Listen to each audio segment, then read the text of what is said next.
Gentlemen, lady, welcome back to the channel, or welcome to the channel. I'm Hoop Rob Jones. Now, you might be onto this video because you are searching for tips on run and gun, specifically about the Badger Tracker, which is coming up at the end of this month. Now, for those who have not done a run and gun before, I will totally say that it is an incredible event. It's a lot of fun. You're going to have an absolute blast. But that being said, you need to have the proper equipment and you need to have some expectations going into this. Now, last year I participated in the very first Badger Tracker, and that was a lot of fun. I ran the 5K, finished in the middle of the pack, but I didn't know what I was getting myself into, and I had to kind of assemble a kit based on what I saw from other run and guns out there. And to me, there just didn't seem to be one that was very well suited to the Badger Tracker. It's a little bit, every run and gun event is a little bit different, and I think what I'm going to be doing here today is just going through what I recommend if you're running in this event to bring. Now, as I said last year, I participated in the 5K event. That'll be the same for this year, so if you see me there, please feel free to come up and say hi. I'd love to meet you. The Badger Tracker is a timed event. Essentially, from when you start to when you come back in, all that time is going to be correlated and put together with your overall scores from each stage that you shoot. So the first piece of equipment you're going to need is some sort of timekeeping device, whether it be a stopwatch, a regular watch, cell phone, some way to keep track of time. Now, not necessarily your entire run time, but the time that you are resting at certain stages. Because there will be points in the course where you catch up to the guy in front of you, they're shooting the stage, that shouldn't be counted against you. So you need to know how much time you were actually waiting for the shooter in front of you to complete their set. That way you can have that time reduced from your overall runtime. The next thing that you're going to need is obviously some sort of kit, okay? You're going to be carrying a rifle and you're going to be carrying a pistol during this event. Now, for the 5K, I know that our round count is 48 rounds pistol and 47 rounds rifle. The 10K is a bit more than that. I can't remember exactly offhand, but you're going to need to be able to carry more than the rounds that you need, because if you take the bare minimum, that means you can't miss a shot, obviously. So what was recommended to me last year was that I carry 1.5 times to 2 times the amount needed. Now, last year I went a little overboard on the rifle mags. I believe I carried a total of 5 or 6 rifle mags, which way too many. I ended up with, I think, 3 extra rifle mags that I didn't even touch. But remember, ounces equals pounds, pounds equals pain. You want to drop as much weight from your kit as possible, so you don't need that many mags. But with pistol, I finished with 7 rounds left, and I carried 5 magazines on me at that time, so there was a lot of missing with my handgun. So for me, what I'm going to be carrying is 2 30-round magazines up top here and 1 on my belt. That's going to give me a total of 90 rounds. I'm also going to have 10 rounds on me, probably up in this front placard up here. That way, if I need them, they are there. I've got 10 extra rounds and a stripper clip. It's just there for me to load up if absolutely necessary. Will I need it? Hopefully not. As far as pistol mags, so for me, what I'm going to have on me is I'm going to have 2 21-round magazines up front on my belt. This is where I normally compete with them. I know where they're at, very easy to reload. I'm going to have 1 17-round mag sitting behind my rifle mag on my belt. So 21, 21, 17, we're already over our recommended round count there. That's excellent.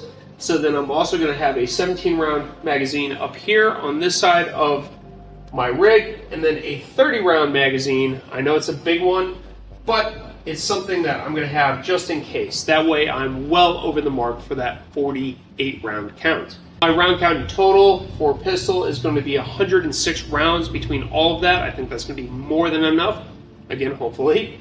And I'm going to have that 100 rounds of rifle ammunition with me just in case. So let's talk about the rig itself. This is the 9 Lives Tactical Chester's Chest Rig. Also, by the way, sponsor of the channel, and I thoroughly recommend you pick one of these up because this is an extremely durable, extremely well made in America, made in Wisconsin chest rig.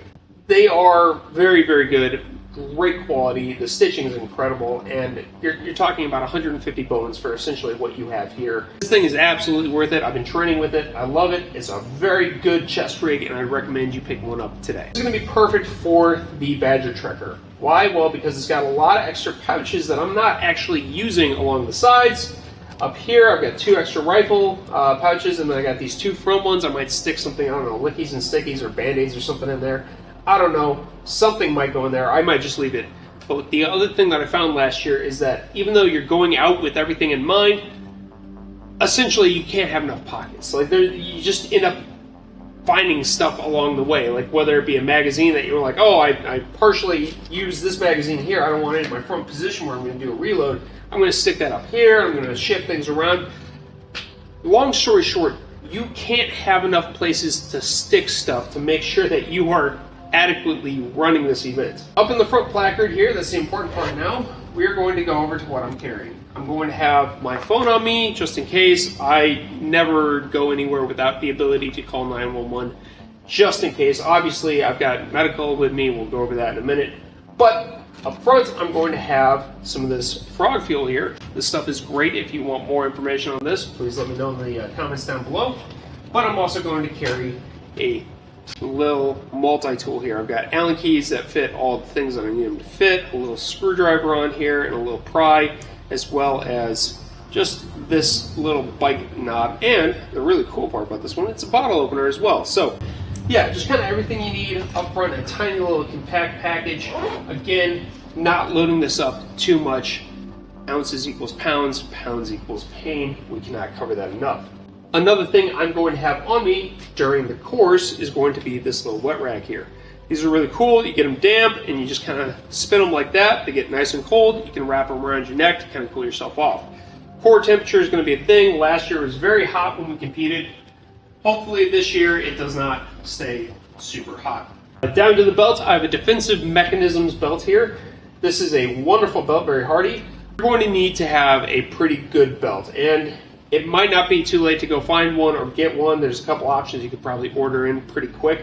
But you need to have a belt with good pouches. That's the next piece with this.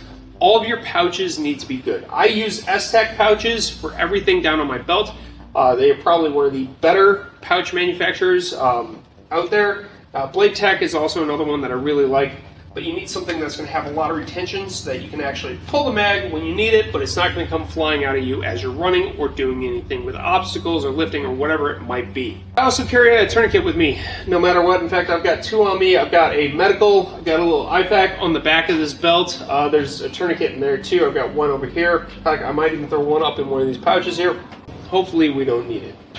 Now, as far as holsters, it's really, really important that you have a good retention holster. Do not grab like an Allen holster or a cloth holster or something like that and expect it to survive.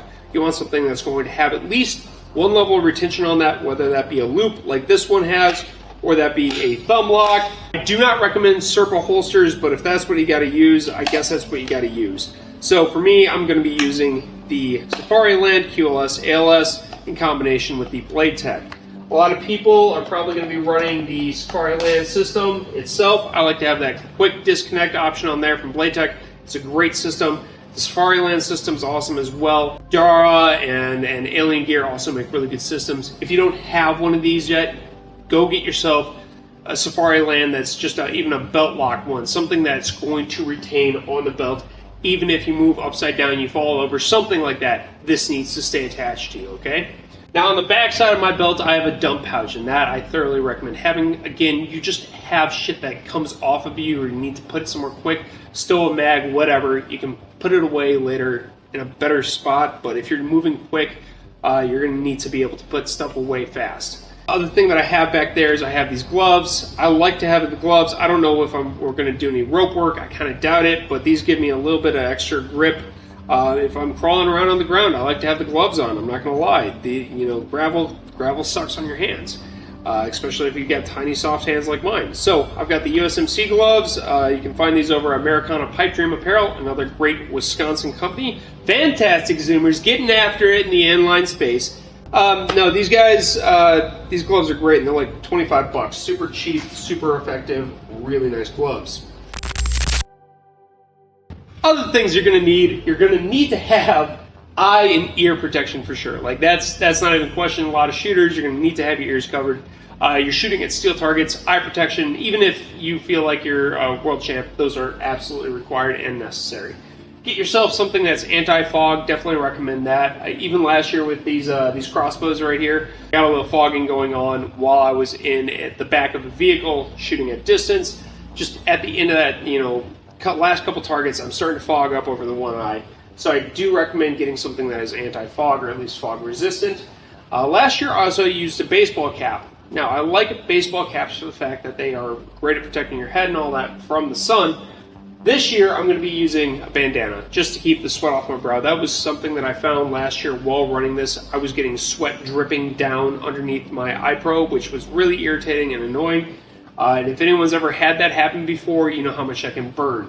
So this year I'm going to keep the sweat off my forehead, and I'm just going to go with the bandana.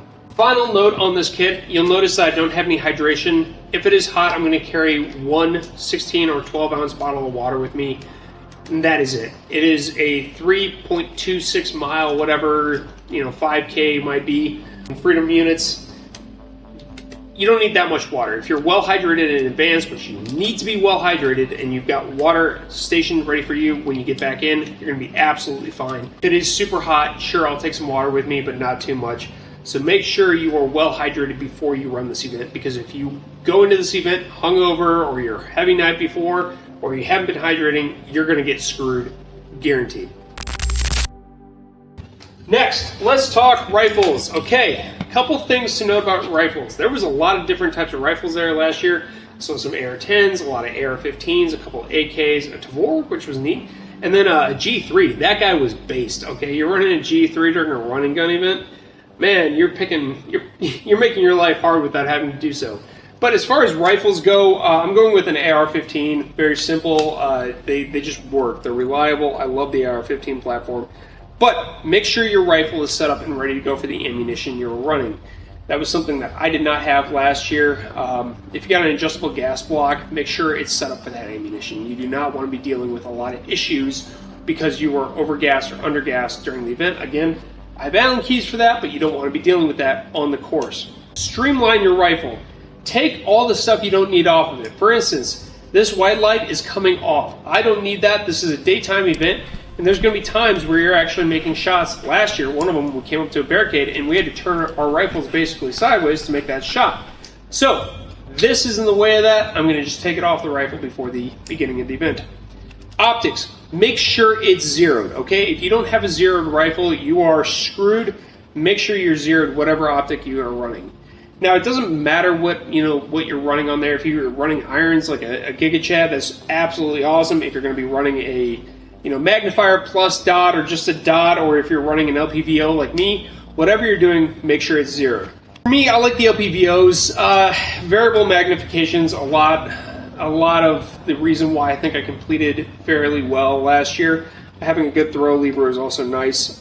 Just make sure that your optic's good to go and you know your holds, because you will be taking longer distance shots. Last year, the longest shot we had was 300 yards or 300 meters. So make sure you're set up with your holds and you're ready to go on that. This is something to really note. A lot of people don't think about this if you're just doing flat range shooting. Make sure your sling is good. You're going to have a sling, and it needs to mount, and those mounts need to be locked in, all right? If you have not Loctited your QD system in here and you're not set up on those screws and this whole system comes out, you're quite literally screwed. And if you don't have a secondary one to go to, may I recommend you get that figured out.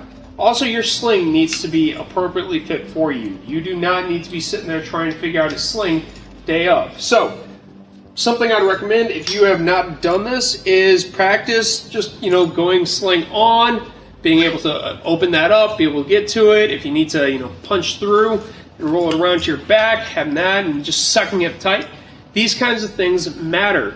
Being able to manipulate this properly is a big deal. So, make sure your rifle's good to go, and make sure you're good to go on your rifle drill. Final thing to note, guys, this is a very fun event, and everybody there is really wanting everyone to do the best at this. It is a seriously positive event. I don't think I met anyone who didn't want to help somebody out if they were asking for it. Like, if you got questions, ask questions. If you want to talk to people, just walk up and talk to them. It is a very fun communal event that I think a lot of people, you don't really get that in society, right? You can't just go somewhere and the people that you're competing against, you can always just talk to them. Here, that is 100% the case, and is very cool. Also, bring a little bit of cash. There's like snacks and treats and things like that, and then there's going to be somebody with a food service. And then make sure you have, comfort items with you. I'm bringing a chair this year. Last year I didn't have a camp chair or anything like that. I'll probably bring a pop-up tent as well. There is shaded areas, but it's nice to have those kind of creature comforts when you're done running or before you start running. This is an all-day event. You're probably going to be there the entire time. So make sure you've got everything set up for you to just chill out, hang out, have a good time, and talk with people. So that being said, I hope this video helps you guys get yourselves ready for this event. And like I said before, if you see me there, please feel free to walk up and say hi. I'd love to meet you. And as always, guys, stay safe, stay free, and I'll catch you on the next one.